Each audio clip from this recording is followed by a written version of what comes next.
Приветствую вас, дорогие друзья! Вы на канале Костер, и с вами Серафима и Алекс. Здравствуйте. Тема «Благословите врагов ваших». Ну да, есть о чем подумать, о чем поговорить. Прежде всего хотелось бы отметить, а кого тот или иной человек считает своим врагом. Вот вы как думаете, Серафима, а кого можно посчитать врагом? Ну, тот, кто на стороне не Бога, на стороне тьмы. Да, вот это вы мудро сказали. Поскольку если человек не согласен со мной в той или иной ситуации, или его реакция агрессивна бывает, да, то я могу его зачислить во враги. Но это не так. Враг у Божьего человека есть враг. Враг – это тот, кто супротив небесных родителей идет. Враг – это тот, кто воюет на Отца моего Небесного и на Мать мою Небесную. Вот это надо отметить. Это и есть враг. А наши ближние, которые в той или иной степени с нами не согласны, я бы не стал бы их причислять к врагам и называть этим страшным словом «враг». Но так как мы решили поговорить на тему «Благословите врагов ваших», хотелось бы раскрыть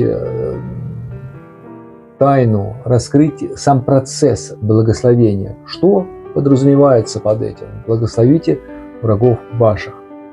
Вот человек, который не согласен с моей позицией жизненной, да, который против того образа жизни, которым живу я, и участвует в каких-то определенных кознях, мешая мне достигать той или иной цели, к которой я стремлюсь, да?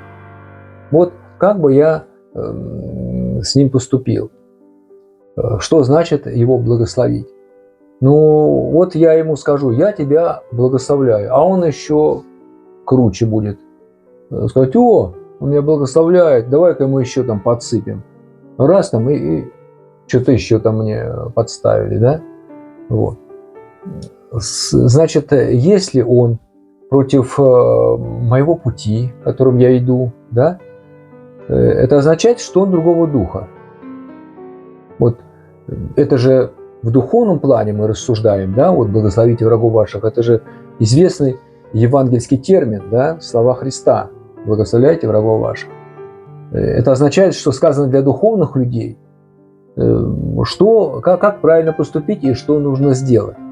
Вот мы призываем Духа Святого. Вот как мы его благословляем, врага? Мы призываем Духа Святого, чтобы Дух Святой сошел на эту душу, на этого человека и вытеснил из него вот это влияние, под которым он так поступает. То есть запретил действовать вражьим силам, да? Прямо вошел в него свет. То есть мы раньше говорили с вами о том, что главная победа – это чтобы свет прошел через сердце. Вот эта победа и должна свершиться. Через сердце идущего путем святости человека сходит свет и вытесняет влияние, которое оказывает враг на этого человека. Потому что душа человеческая не может быть врагом. Враг один, как мы об этом сразу вначале сказали, это Сатаниил Рогович. Да, вот он враг. А душа, она пленница этого врага. Но проходя свет, который проходит через душу этого человека, которого условно мы назвали врагом, свет проходящий, он прижигает душу эту. Он ее исцеляет отчасти, да? Он исцеляет ее отчасти, и она уже, пропустив однажды свет через себя, да, который запретит действовать врагу через эту душу, да, уже в следующий раз этот человек, он не сможет во всяком случае, в такой степени пропустить на нас действия врага рода человеческого. То есть душа залечивается. Вот что значит благословить. То есть исцелить светом, проходящим через ваше сердце или мое сердце, вот на этого человека. Вот что значит благословить. И тут не поможет свечка какая-то, которую мы там поставим, свечку. Вообще, что такое свеча вожженная? Тоже, как вы понимаете, вот, Серафима, вожженная свеча. Вот почему надо ставить свечку какого-нибудь там, вот как поступают в верах, религиях, в иных, вот, да? Что такое свеча, как вы считаете? Почему надо ставить свечу и молиться там, и вот подразумевается, что это как бы усиливает молитву? Что это такое свеча? Напоминание. Ну, свеча, сама свеча как символ вожженного сердца. Вот свеча – это сердце, подразумевается свеча, горящая в сердце. Это Дух Святой сходит и возжигает, изначально возжигается некий уголек в сердце. Как бы проходя, Бог огнем возжигает сердце, касаясь сердца подвижника. Проходит время, этот человек проходит определенные какие-то ступени, и Бог уже жаждет, чтобы он не только уголек был, но чтобы в нем горела свеча. И Бог изливает больше огня на душу этого человека. И в итоге у него загорается свеча. Но свеча – это невеликая ступень. И дьявол не любит свечу, потому что когда она горит, она оказывает влияние на окружающую среду, на ближних. Свет во тьме светит. Да, свет во тьме светит. И тьма не объяла его. Да, то есть и дьявол хочет ее затушить. Он начнет нападать через каких-то своих адептов. Он будет стараться ввести в смут этого человека, чтобы как-нибудь его заморочить, чтобы не горела в нем эта свеча. Но поскольку он очень старается, подвижник тоже напрягается, и в итоге свеча еще больше будет гореть. Вот символ этой свечи – это есть вожженная свеча, которую мы как бы вот возжигаем, или кто-то желающий возжигает там в храме или на алтаре где-то у себя дома, да, вожженная свеча. Но если у вас свеча горит в сердце, нуждаетесь ли вы во внешнем этом проявлении? Но если вам это в чем-то помогает, вожгите свечу. Вот. Но Бог призывает гораздо большему, чем свеча. Есть такое понимание, как вожженная лампада. Она уже негасимая.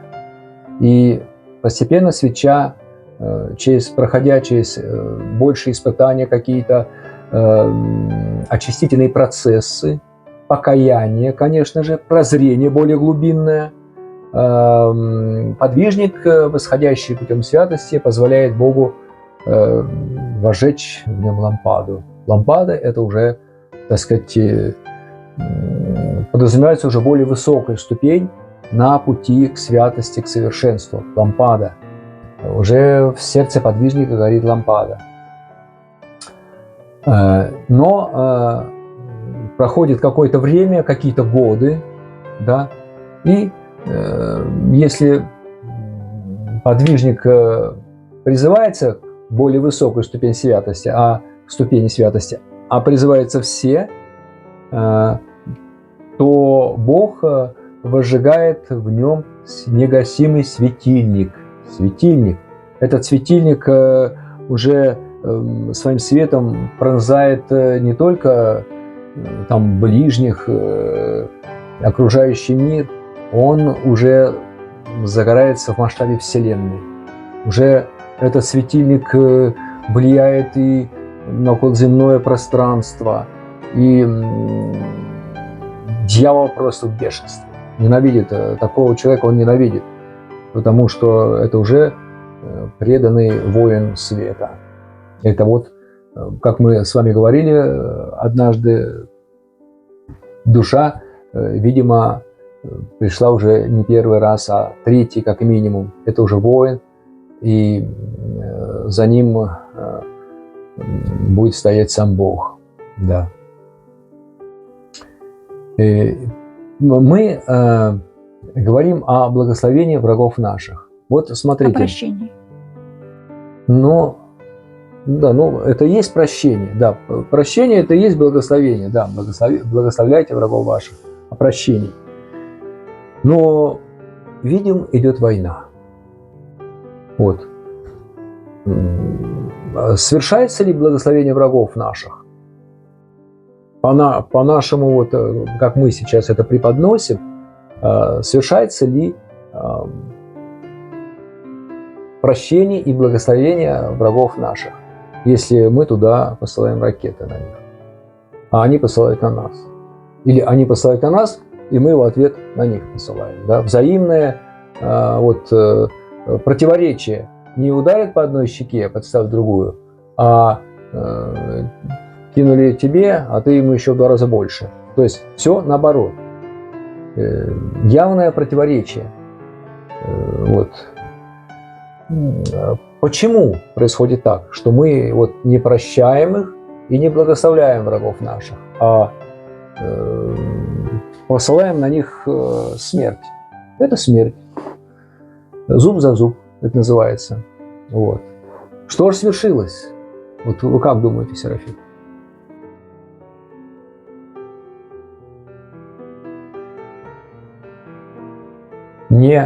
Бог не участвует в этом диалоге. В этой кровопролитной схватке Бог не участвует.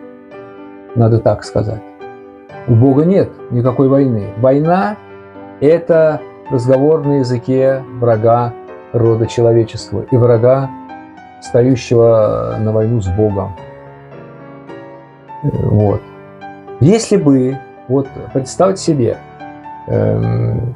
на Донбасс, ну, это не имеет отношения к политике, это просто пример такой. На Донбасс пришли бомбить Донбасс темные силы. Это дьявол пришел. Дьявол кидает туда бомбы, дьявол. Как его победить? Как мы говорили с вами? Светом. Светом надо победить. То есть мы благословляем светом. Молитва. Должна быть огненная молитва. Церкви должны молиться, чтобы сошел огонь. Если бы сошел огонь, дьявол потерял бы всякую силу. Почему не сошел огонь? Ведь молились. Церковь молится? Молится. Молится. А света это нету? В чем дело? Ну, значит, нет Духа Святого, господа.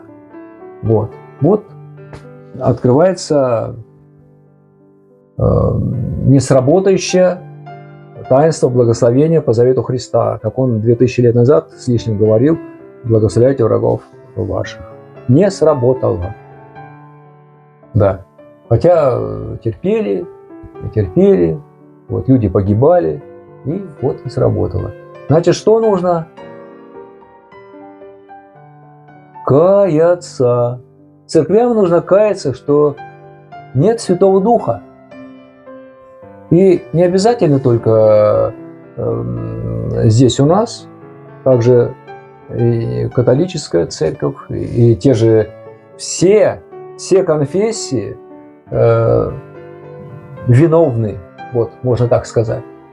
Если бы это было не так, не было бы войны. Раз зуб за зуб, война – это зуб за зуб, как правило. Кто там обороняется, кто там, так сказать, защищается, кто нападает, это не имеет значения. Не свершается главная заповедь: возлюби ближнего своего. Моей любовью, как Христос говорил. А его любовь – это свет, это Пресвятая Дева, это свет, премудрость. Вот, возлюбить. Это, ну, если мягко сказать, то язык человеческий, но правильно, это язык не Бога. Не совершается прощение. А прощение, как мы с вами говорили, это когда прежде всего через вас действует Дух Святой. Вот. Если вы просто прощаете по-человечески, без участия Бога, то никакого прощения не совершается. Ни вы никого не простите, ни вас. Потому что если свет не сошел на объект, который вы хотите простить, ведь Вы для чего прощаете? Вы освобождаете сердце от влияния, от негативного влияния вот этого зла, всякой черных мыслей, чтобы сошел свет. Вы простили. Свет должен сойти. Вы простили его. Но должна быть сила такого света, чтобы вытеснить из этого объекта вашего прощения, кого вы прощаете, вытеснить из него вот влияние того, кто нанес вам рану, которую вы как бы прощаете. То есть должно свершиться таинство, а не просто вы это делаете для того, чтобы, как бы сказать, вам был мир и спокойно. Этого мало, недостаточно. Должно свершиться таинство. Как вот Евхаристия. Вы приходите употребить святые дары, вкусить.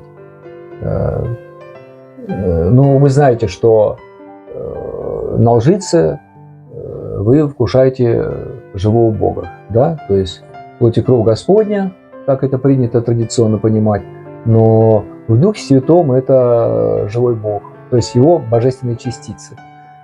Но если вы теоретически это знаете, душа ваша не готова, нечиста, не способна принять, имеет там клад человеческий, то таинство не свершится. Недостаточно рационально хотеть, там я вот почищусь, от чего-нибудь там я исцелюсь, я там дольше проживу, ну, это рациональный подход. А рационализм – это тоже язык не Бога. Рационализм – это опасное явление. Вот мы видим рациональный подход к науке приводит к чему? К тому, что у нас развиваются передовые технологии, которые как раз делают человека пленником падших цивилизаций, которые как раз погибли по причине того, что они и развивали вот этот научный подход, вот эти запретные технологии, искусственный интеллект и так далее. Представьте себе, что вот как она называется? Робототехника. Ну, робототехника, замена человека на робота, да, так скажем. Роботанизация, наверное, или как. Да? Человек становится вторичен, он не задействован. Я не говорю, что надо там быть рабом, и как на плантациях день и ночь работать, камни на веревках таскать. Нет. Какая-то механизация, конечно, наверное, нужна. Но в Боге должно быть все. То есть все должно происходить под контролем премудрости Божией, под контролем Царицы Небесной. Если этого нет, никакая медицина пользы никогда не принесет. Есть в медицине тоже полезные вещи, есть и помощь, и врачи помощь оказывают. Никто не отрицает этого. Не надо все перечеркнуть, но к этому нужно подходить правильно в Боге. То есть врач, он посвящает свое сердце премудрости Божией, хирург или там терапевт, и с очищенной совестью работает, а не как у нас принято, чтобы укол тебе сделали, нужно 500 рублей заплатить. Это очень неприятно, и при этом везде рассказывают, что у нас такая медицина продвинутая. Вот. А если ты не заплатишь, то тебе мимо вены вторнут эту иголку там, и ты пожалеешь. Что ты вообще пришел? Да, что вообще к врачам обратился. То есть вот в Боге, вот представьте себе, что духовные врачи, духовные медсестры, вот, общение такое, совсем иная жизнь. И тогда не будет вот этих вот вечно плачущих, что им не хватает пенсии, вечно ноющих, там, недовольных. Хотя человеку много и не надо абсолютно. Ему достаточно того, что Бог дает.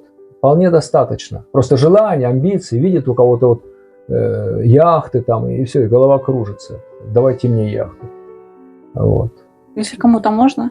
Да, если почему кому-то, у кого-то зарплата там поднебесные. Ну, всех ожидает здесь на земле вот, преображение. И каждый пойдет вот своей дорогой дальше. Бесконечной, повторяю, бесконечной дорогой. И прощение, важно вот понимать, что прощение – это не только простить и все, и пошел. Простите и провалитесь вы там куда-нибудь. И там так простят, что потом пойдешь и в столб зайдешь куда-нибудь. Простили тебя. То есть, прощать, во-первых, искренне простить. Когда искренне прощаешь человека, к нему сразу подается любовь. Вот, сразу. Вот его, если искренне, его прощаешь. А если ты схематично прощаешь, я тебя сейчас прощу, а ты там, поминай, как звали. Так не прощают. Прощать нужно искренне. Искренне, как искренне каяться, жалеть о содеянном. Нужно переживать об этом, а не рационально, технично высчитывать там, что ты сделал, быстренько перечислил, отдудел там, Бог там все увидел, как ты там поешь, что-то там перечисляешь, все хорошо, мое дитя там покаялось, вот ему там медаль, одежды там золотые. Вот. И еще хочу сказать, что человек искренне кающийся, он меняет свои одежды. Его восхищает, душа его восхищается в уделы Божьей Матери. У нее есть на небесах ризничная, где у нее разные ризы, разные одежды. И если душа призывается на путь совершенства и святости, то Божья Матерь обязательно восхищает к себе туда душу в ризничную и позволяет ей выбрать одежды. И на какой крест согласна, на какой путь согласна душа, на какую миссию выполнить на земле, такую одежду она и выберет. Такая ей и приглянется одежда, потому что у нее много-много разных ярких, красивых, светлых одежд у Пресвятой Девы. Вот. И на пути к святости неизбежно Божья Матерь эти одежды предлагает. Но душа не получает сразу эти одежды. Она примеривает, понимает, к чему ее призывает Божья Матерь. И уже сойдя на землю, своими духовными подвигами, духовным путем своим, покаянием, прозрением, очищением, восстановлением, постепенно она достигает той ступени, когда Божья Матерь ее облачает в эти одежды. Это уже другой человек. Это уже другой человек. Уже ему недостаточно будет просто жить, там, зарабатывай, покупай, там, женился, развелся, там, вышла замуж. Нет, этого недостаточно. Это уже пленник божественной любви.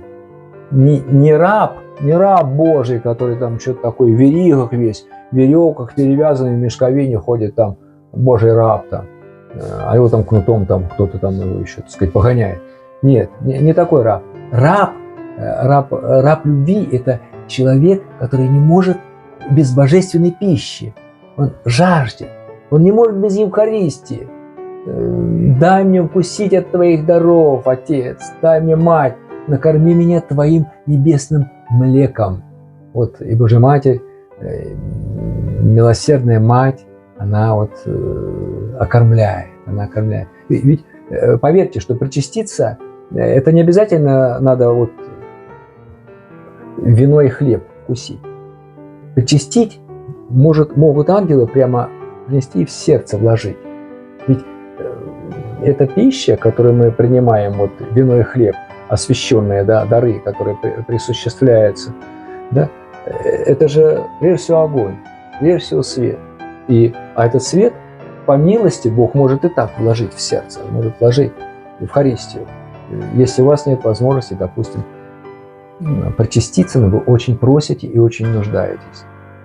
Более того, сама Евхаристия – это такое таинство, когда рядом со священником, с дарами, стоит ангел.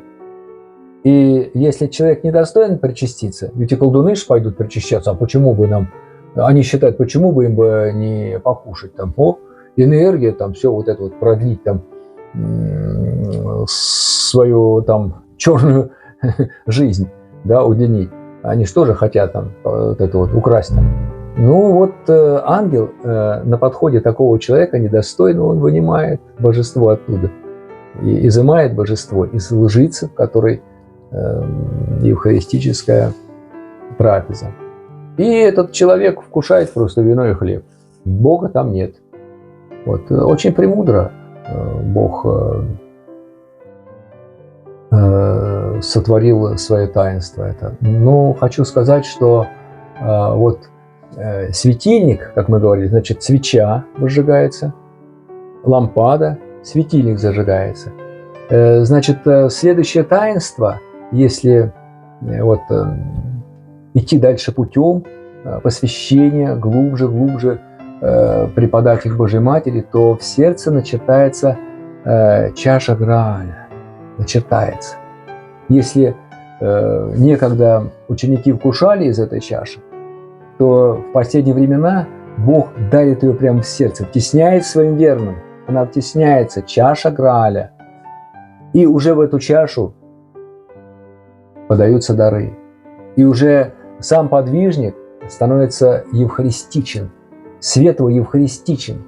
Вот. Но это не такая чаша, что, так сказать, вот прямо она раз там. Это просто изначально очертание чаши просто начертается. Божья Матерь начертает, и постепенно чаша все более и более проявляется в разных своих ипостасях, то есть в разной силе, так скажем.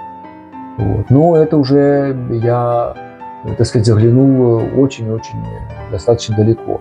Нужно быть очень посвященным.